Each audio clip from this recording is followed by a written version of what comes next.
नमस्कार, news one India देख रहे हैं आप और आपके साथ मैं हूं अंशिका पाठक। बात करेंगे देहरादून की, जहां आज सैन्यधाम की नींव रखेगी केंद्रीय रक्षा मंत्री राजनाथ सिंह।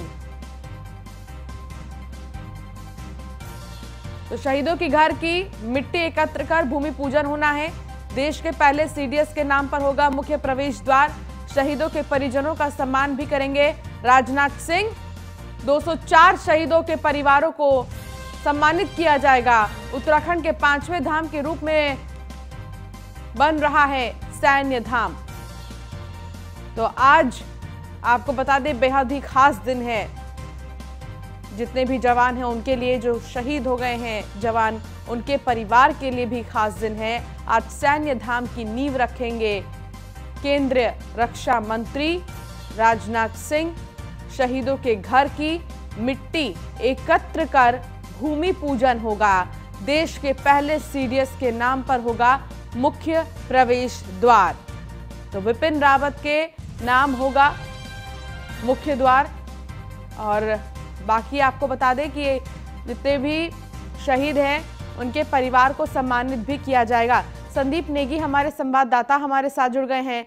संदीप, क्या जानकारी मिल रही है इस पूरे कार्यक्रम को लेकर? आज सैन्य धाम की जो नींव है वो रखी जाएगी और रक्षा मंत्री राजनाथ सिंह इसकी नींव रखेंगे। जी बिल्कुल, देखिए हम तो है ही, जो कवायद है वो लंबे सैनिक धाम, इसको बनाने के लिए लगातार जो उत्तराखंड से तमाम जो मुख्यमंत्री ने जो अपनी ओर से जो कवायद रखी है, वो कहीं ना कहीं आज उस पर सकारात्मक कार्रवाई जो है होने जा रही है। और आज केंद्रीय रक्षा मंत्री आज यहाँ पर आएंगे, राजनाथ सिंह आज यहाँ पर आएंगे और जो उसका शिलान्यास करेंगे, भूमि पूजन यहाँ पर किया जाएगा। तकरीबन 2 बजे का कार्यक्रम रखा गया है, क्योंकि उत्तराखंड की जो पृष्ठभूमि रही है वो कहीं ना कहीं सैन्य धाम से जुड़ी हुई रही है, क्योंकि हर घर से यहाँ पर कहीं ना कहीं जो सैनिक है वो अपनी जो देश की सेवा कर रहा है। और यही वजह है कि उत्तराखंड में इस चीज की नींव रखी गई है। तो कह सकते हैं कि जनरल सीडीएस जो विपिन रावत है, उनके नाम पर जो एक गेट है वो कहीं ना कहीं मुख्य प्रवेश द्वार है वो बनाया जाएगा। और उसकी भी जो तमाम जो कार्रवाई है वो भी पूर्ण की जा चुकी है। और इसके अलावा जो 204 जो शहीद हैं उत्तराखंड के, जो कुल मिला के जो चिन्हित कर लिए गए हैं, उनके परिवारों को भी यहाँ पर सम्मानित कर दिया जाएगा। उसमें खासकर जनरल सीडीएस विपिन रावत का परिवार भी यहाँ पर शामिल रहेगा। मुख्यमंत्री पुष्कर सिंह धामी यहाँ पर मौजूद रहेंगे। उसके अलावा तमाम जो कैबिनेट के मंत्री हैं वो यहाँ पर मौजूद रहेंगे। केंद्रीय रक्षा मंत्री राजनाथ सिंह हैं वो यहाँ पर मौजूद रहेंगे। 2 बजे से ये जो कार्यक्रम है ये कहीं ना कहीं शुरू हो जाएगा। और कुल मिलाकर जिस तरह से बीजेपी ने एक अभियान चलाया था कि हर सैनिक के घर से वो मिट्टी ले आएंगे और का जो भूमि पूजन है वो आज वहां पर किया जाएगा सैन्य धाम के रूप में। तो एक कवायद पूरे गढ़वाल से लेकर कुमाऊं तक एक बीजेपी ने एक लंबा जो कार्यक्रम चलवाया था, उसमें हर शहीद के घर से वो मिट्टी ले आए थे, उनके आंगन की मिट्टी ले आए थे। और यही वजह है कि बीजेपी का जो सैन्य प्रेम है, देश प्रेम है, ये कुल मिलाकर यहाँ पर उभर कर आता है। और इसको लेकर कहीं ना कहीं आज जो है वो सैन्य धाम का जो भूमि पूजन है, या फिर उसे कह सकते हैं कि वहां पर जो सम्मान है सैनिकों को देने का वो यहाँ पर बीजेपी पूरी रूप से करना चाहती है। 2 बजे के बाद ये कार्यक्रम रखा गया है। और जो सीडीएस है जनरल जो थे विपिन रावत, उनके नाम से ये मुख्य प्रवेश द्वार होगा। तो कह सकते हैं कि जो लंबे समय से जो कवायद चल रही थी बीजेपी की ओर से, उस पर आज मुहर लगने वाली है। और जिस तरह से 4 धाम उत्तराखंड है ही, तो लेकिन जो 5वें धाम की जो कवायद थी उस पर आज कहीं ना कहीं मुहर लगने वाली है। बिल्कुल, और ये उन तमाम सैनिकों के लिए भी बड़ी बात होगी जो इस वक्त बॉर्डर्स पर मौजूद हैं। उनका हौसला बढ़ेगा और साथ ही जो परिवार वाले हैं, जिन जवानों के जिनके बेटे शहीद हो गए हैं, जिनके पति शहीद हो गए हैं, उनके परिजनों के लिए भी ये बहुत बड़ी बात होगी। जी बिल्कुल, देखिए क्योंकि बड़ी बात होना बिल्कुल जाहिर है। जैसे कि मैंने आपको बताया है कि उत्तराखंड का हर घर, यानी कि कह सकते हैं कि हर घर से एक न एक जो बेटा है वो कहीं ना कहीं देश की सेवा करता है। और यही वजह है कि उत्तराखंड को सैन्य धाम बनाने की, क्योंकि यहाँ पर अब ऐसे में सीधे तौर पर स्वाभाविक सी बात है कि देश के जो अहम पद है उन पर कहीं ना कहीं उत्तराखंड से जुड़े हुए जो लोग हैं वो कहीं ना कहीं देश की सेवा करते हैं। और यही वजह है कि यहाँ पर जो सैन्य धाम बनाया जा रहा है, तो ऐसे में स्वाभाविक सी बात है कि हर परिवार को और अपने आप में गर्व जरूर होगा कि आखिरकार जो कहीं न कहीं देश ने जरूर ये सोचा है कि उत्तराखंड में सैनिकों के लिए कुछ किया जाए। तो एक जो सैन्य धाम है, 5वां सैन्य धाम है, उसकी यहाँ पर स्थापना की जा रही है। कवायद यहाँ पर आज से शुरू हो जाएगी। और अब देखने वाली जो बात यह है कि 204 जो परिवार है वो कहीं ना कहीं आज यहाँ पर आएंगे और उनका भी जो सम्मान है वो आज राजनाथ सिंह करेंगे। मुख्यमंत्री पुष्कर सिंह धामी यहाँ पर मौजूद रहेंगे, क्योंकि इस जो सैन्य धाम की जो कल्पना है वो लंबे समय से की जा रही थी। लगभग कितने बजे का समय बताया जा रहा है जब इसकी नींव रखी जाएगी और कौन मौजूद रहेगा राजनाथ सिंह के अलावा? बिल्कुल देखिए, क्योंकि 204 जो शहीद हैं जो कि चिन्हित कर लिए गए हैं पूरे प्रदेश भर से, वो उनके परिजन यहाँ पर मौजूद रहेंगे। उसके अलावा सेना के जो तमाम जो वरिष्ठ अधिकारी हैं वो यहाँ पर मौजूद रहेंगे, क्योंकि गढ़वाल राइफल भी यहीं से आती है, कुमाऊं रेजिमेंट भी यहीं से आती है, इसके अलावा जो गोरखा बटालियन है वो भी यहीं से आती है। तो ऐसे में जो 3-4 जो बटालियन है उनके जो तमाम जो अधिकारी हैं, उनके जो परिजन हैं जो सेना में जो इस वक्त सेना में है वो यहाँ पर मौजूद रहेंगे।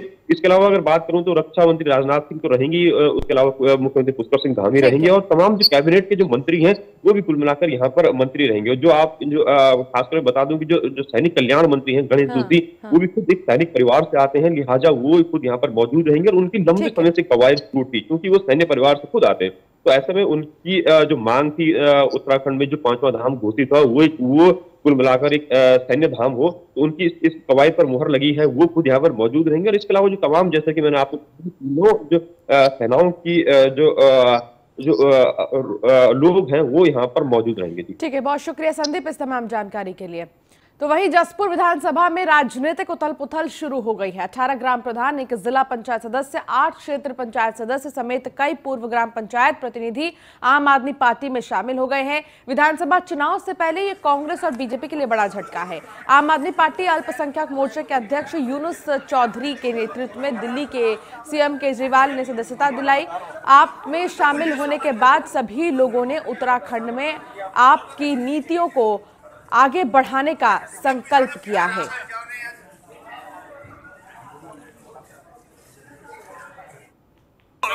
ग्राम प्रधान जो है शामिल हुए हैं, सब क्या कहना चाहेंगे? बहुत अच्छा है, आम आदमी पार्टी के साथ बहुत लोग ज्वाइन हो रहे हैं।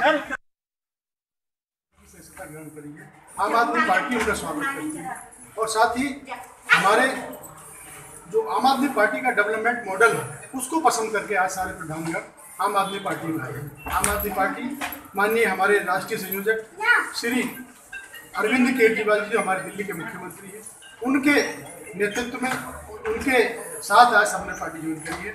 आम आदमी पार्टी हमारे प्रधान। तो विधानसभा चुनाव 2022 से पहले आम आदमी पार्टी नेता और दिल्ली के मुख्यमंत्री अरविंद केजरीवाल ने उत्तराखंड में अपने 5वें दौरे में चौथी गारंटी का ऐलान किया है। केजरीवाल ने इस बार महिलाओं के लिए अहम घोषणा करते हुए कहा कि अगर देवभूमि में आम आदमी पार्टी की सरकार बनी तो 18 साल से ज्यादा उम्र के हर महिला के अकाउंट में हर महीने 1000 रुपए दिए जाएंगे। इसी पर देखिए एक रिपोर्ट। दिल्ली के मुख्यमंत्री अरविंद केजरीवाल और आम आदमी पार्टी के केंद्रीय संरक्षक, केंद्रीय संयोजक अरविंद केजरीवाल ने मंगलवार को उत्तराखंड के लिए आम आदमी पार्टी की चौथी गारंटी का ऐलान किया। अरविंद केजरीवाल ने कहा है कि उत्तराखंड में आपकी सरकार बनने पर 18 साल से ऊपर की हर महिला को 1000 रुपए दिए जाएंगे। केजरीवाल ने यह भी घोषणा की है कि राष्ट्रीय विधवा पेंशन और अन्य सहायता राशि से अलग होगी। आम आदमी पार्टी की सरकार बनने के बाद 18 साल से ऊपर की हर महिला को हर महीने उसके अकाउंट में 1000 रुपए डलवाएंगे।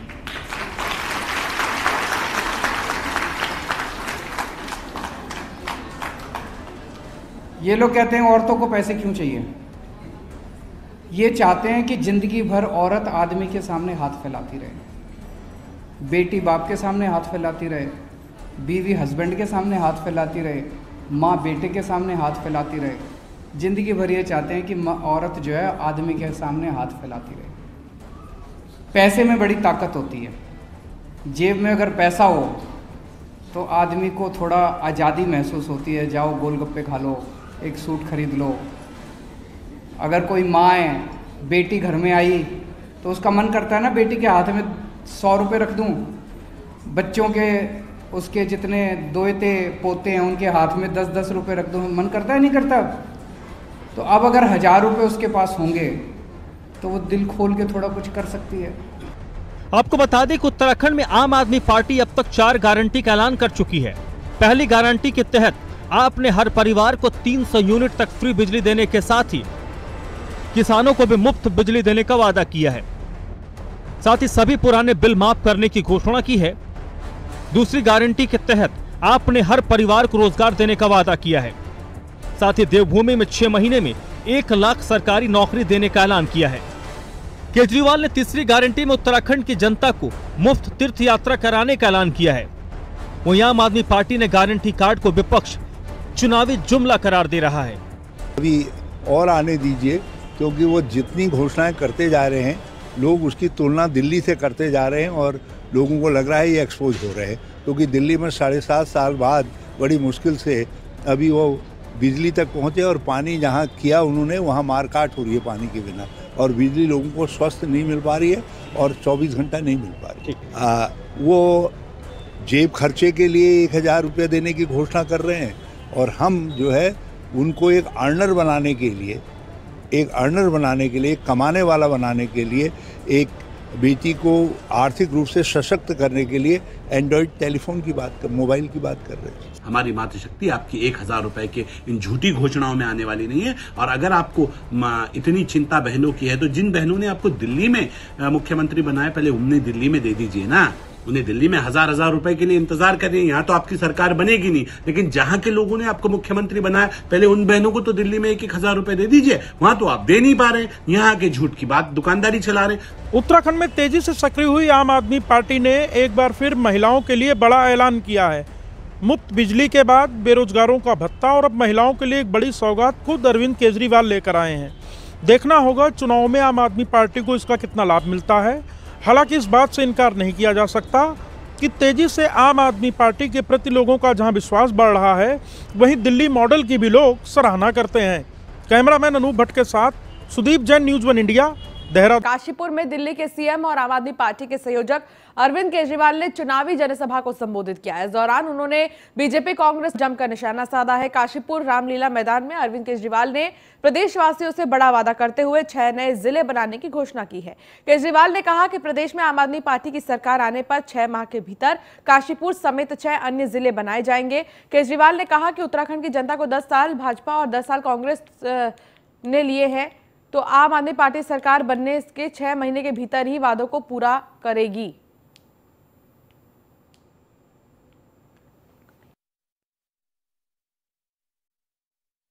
सरकार बनी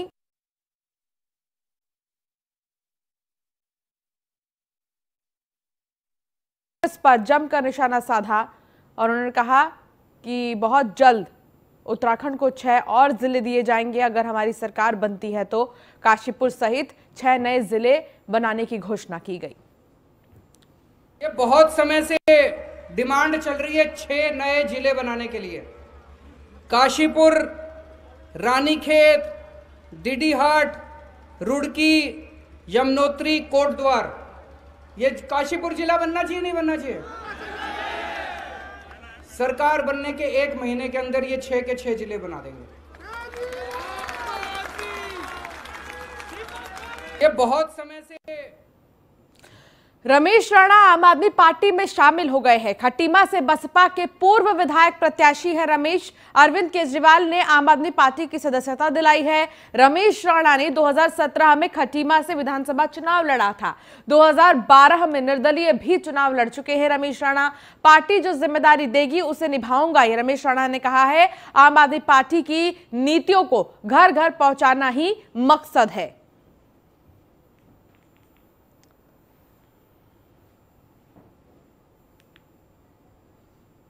तो आगामी 24 दिसंबर को प्रधानमंत्री नरेंद्र मोदी उत्तराखंड दौरे पर आ रहे हैं। हल्द्वानी में पीएम मोदी के दौरे को लेकर तैयारियां शुरू हो गई हैं। रैली को भव्य बनाने के लिए तैयारियां जोरों पर हैं। नैनीताल जिले के प्रभारी मंत्री यतीश्वरानंद, कैबिनेट मंत्री बंशीधर भगत सहित भाजपा प्रदेश संगठन महामंत्री अजय कुमार सहित प्रशासनिक टीम ने कई रैली स्थलों का निरीक्षण किया। जल्द ही रैली स्थल चिन्हित कर लिया जाएगा। कैबिनेट मंत्री यतीश्वरानंद ने कहा कि प्रधानमंत्री मोदी की ऐतिहासिक रैली के जरिए कुमाऊं क्षेत्र को करोड़ों की सौगात देंगे।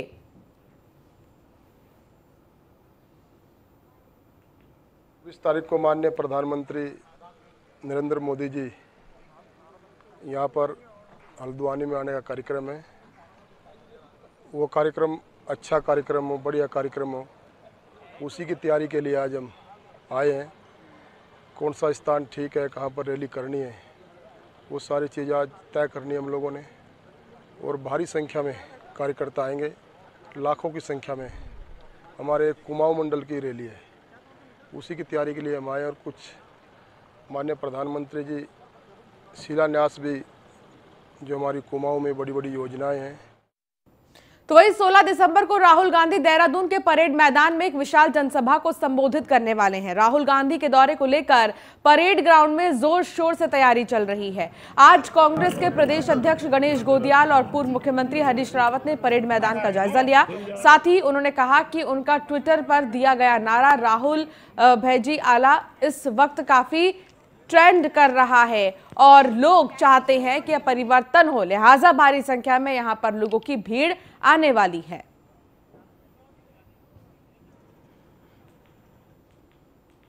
वो ऐसे ही मेरे उसमें एक पोस्ट डाली हमने कि राहुल भैजी आला, और मुझे बेहद खुशी है कि आज इस समय पूरे देश के अंदर वो ट्रेंड कर रहा है। इससे स्पष्ट जाहिर होता है कि लोग राहुल जी की न केवल उत्सुकता से यहाँ प्रतीक्षा कर रहे हैं, बल्कि देश के लोग भी ये समझते हैं कि बहुत सही चुनाव हुआ है कि वो उत्तराखंड जाकर के 16 दिसंबर को भारत की सैन्य परंपरा को प्रणाम करें और सैनिकों को।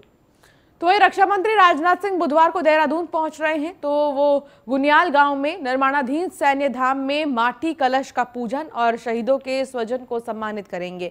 सैनिक कल्याण मंत्री गणेश जोशी ने सैन्य धाम पहुंचकर तैयारियों का जायजा लिया। गणेश जोशी का कहना है कि प्रधानमंत्री मोदी की परिकल्पना और राज्यवासियों के भावनाओं के अनुरूप सैन्य धाम का निर्माण किया जाएगा। राजधानी देहरादून में कल केंद्रीय रक्षा मंत्री राजनाथ सिंह जी पहुंच रहे हैं। वो देहरादून की मसूरी विधानसभा में सैन्य धाम का शिलान्यास करेंगे। सैन्य धाम दरअसल प्रधानमंत्री नरेंद्र मोदी का जो 5वां धाम का सपना है, वो भी सैन्य धाम के रूप में ही है। हमारे साथ कैबिनेट मंत्री गणेश जोशी जी हैं, जो इस पूरे कार्यक्रम के समन्वयक हैं और बहुत समय से इसे देख रहे हैं। इनसे समझते हैं आखिर कार्यक्रम क्या है और इसमें क्या होना है। मंत्री जी, कल राजनाथ सिंह जी आ रहे हैं, क्या कार्यक्रम है और सैन्य धाम क्या कंसेप्ट है? देखिए, देश के प्रधानमंत्री नरेंद्र मोदी जी जब उत्तराखंड आए थे तो उन्होंने कहा था परेड ग्राउंड पर कि यहाँ पर बद्री, केदार, गंगोत्री, यमुनोत्री 4 धाम यहाँ पर हैं और 5वां धाम सैन्य धाम यहाँ पर होना चाहिए, क्योंकि देश की सेना का 17.5% की पूर्ति हमारा उत्तराखंड जैसा छोटा सा राज्य करता है। देश की रक्षा करने वाला हर 5वां सैनिक हमारे उत्तराखंड से होता है। अभी हाल ही में 1.5 महीने के अंदर हमारे 7 जवान शहीद हुए हैं और शहीदों का सम्मान करना हर देशवासी का कर्तव्य है। किसी हम शहीद को वापस नहीं ला सकते, लेकिन उसकी यादों को जिंदा रखना, उसकी बहादुरी का बखान करना, ये हमारी जिम्मेदारी है। और भारतीय जनता पार्टी की हमारी प्रदेश की सरकार पुष्कर सिंह धामी के नेतृत्व में गुनियाल गांव में विशाल सैन्य धाम बनाने जा रही है। उसके लिए हमने पूरे प्रदेश के अंदर 1734 शहीद परिवारों से संपर्क करके उनके घर की पवित्र मिट्टी कलश में लेकर यहाँ पर आए हैं और उस मिट्टी से उसका निर्माण होगा। इस अवसर पर लगभग देहरादून जिले के 190 वीर नारियों को, वीर माताओं को भी हम सम्मानित करें। उत्तराखंड के उप केंद्रों में नियुक्ति समेत विभिन्न मांगों को लेकर प्रशिक्षित बेरोजगार डिप्लोमा फार्मासिस्टों ने मुख्यमंत्री आवास कूच किया, लेकिन प्रदर्शनकारियों को पुलिस ने न्यू कैंट रोड स्थित हाथी बड़कला में बैरिकेडिंग लगाकर रोक दिया है। बता दें कि सबसे पहले सभी प्रशिक्षित बेरोजगार फार्मासिस्ट संगठन के बैनर तले प्रदर्शनकारी गांधी पार्क में जमा हुए, जहां संगठन के प्रतिनिधियों ने फार्मासिस्टों को संबोधित करते हुए सरकार पर वादाखिलाफी का आरोप लगाया। प्रशिक्षित बेरोजगारों ने कहा कि वे बीते कई दिनों से धरना स्थल पर आंदोलनरत हैं, लेकिन सरकार उनकी मांगों के संबंध में कोई ठोस कार्रवाई नहीं कर रही है। संगठन के नेताओं ने कहा कि 8 दिन के आमरण अनशन के बाद मुख्यमंत्री पुष्कर सिंह धामी ने कैबिनेट मंत्री बंशीधर भगत के माध्यम से जल्द सकारात्मक कार्रवाई का आश्वासन दिया था, लेकिन उनकी मांगों पर कोई कार्रवाई नहीं हुई। सरकार फार्मासिस्ट के 536 पदों को भी समाप्त करने में लगी हुई है, जिसका सभी फार्मासिस्ट घोर विरोध करते हैं। वर्ष 2005-6 में सर्जित किए गए थे एनडी तिवारी के शासनकाल में जन स्वास्थ्य को सुदृढ़ करने के, हमें उन पदों को पहले खत्म करना है और जो लोग वहाँ पर काम कर रहे हैं उनको रिक्त पदों पे एडजस्ट करना है। सीधे सीधे सरकार हमारा डबल नुकसान कर रही है, डबल इंजन की सरकार में हमारा डबल नुकसान हो रहा है। रोजगार देना तो दूर ही है, रोजगार छीनने का काम कर रही है। और हमने पिछले 118 दिन से लगातार प्रयास किया, हर जो लोकतांत्रिक जो तरीके होते हैं सारे अपनाए, वार्ता करी, लेकिन जस का तस मामला है और सरकार षड्यंत्र करके गुपचुप तरीके से विश्वासघात हमारे साथ कर रही है। हम सबने ठाना है, परिवार सहित लोग हमारे आए हैं, बच्चों सहित हम लोग आए हैं। आज हम तब तक उठेंगे नहीं जब तक सरकार ऑन द स्पॉट फैसला न ले। तो रुड़की के मंगलौर में ड्रग विभाग की छापेमारी से मेडिकल स्वामियों में हड़कंप मच गया है। टीम ने छापेमारी में भारी मात्रा में प्रतिबंधित बिक्री की दवाइयां बरामद की है। ड्रग इंस्पेक्टर मानवेंद्र सिंह राणा ने विजिलेंस टीम के साथ मुखबिर की सूचना पर मंगलौर क्षेत्र में छापेमारी की, जिसमें एक अभियुक्त को मौके पर पकड़ लिया है, जहां से फरार हो गया है। और इस बुलेटिन में फिलहाल इतना ही। अब बने रहिए न्यूज़ 1 इंडिया के साथ। नमस्कार।